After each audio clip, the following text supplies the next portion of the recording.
डगमग डगमग करेला घरी लावा हो। डगमग डगमग करेला घरी लावा ताहि बिचवा ये लगौनी सिर फलवा हो। ताहि बिचवा ये लगौनी सिर फलवा हो।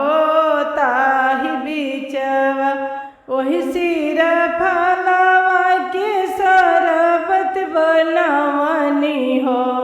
ओहि सिर फलवा के शरबत बनवनी हो।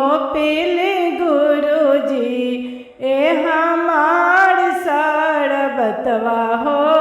पीली भोला जी ए हमार शरबतवा हो। पीली भोला जी कैसे में पी शिष्या तोहर शरबतवा हो। कैसे में पी शिष्या तोहर शरबतवा तोहर बेटवा ए करेला अभिमनवा हो। तोहर बेटवा ए करेले अभिमनवा हो। तोहर बेटवा बेटा के कमाई शिवजी चर्चा करइबा हो। बेटा के कमाई शिवजी फलवा चढ़इबा हो। पीले गुरुजी ये हमार शरबतवा हो। पीले गुरुजी ये हमार शरबतवा हो।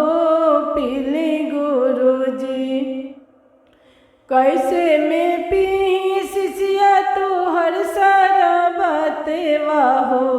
कैसे में पी शिष्या तोहर शरबतवा हो। तोहर दमदा ए करेला अभिमनवा हो।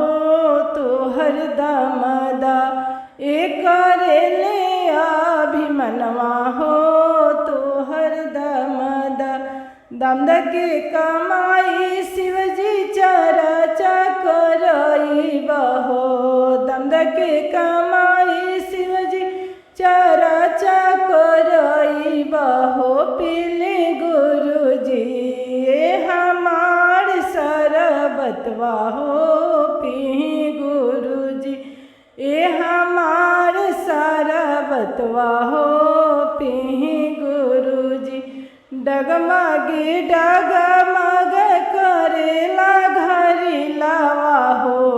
डगमगे डगमग करेला घरी लावा हो। ताहि बिचवा ए लगौला भंग धतूरा हो। ताहि बिचवा ए लगौला भंग धतूरा हो।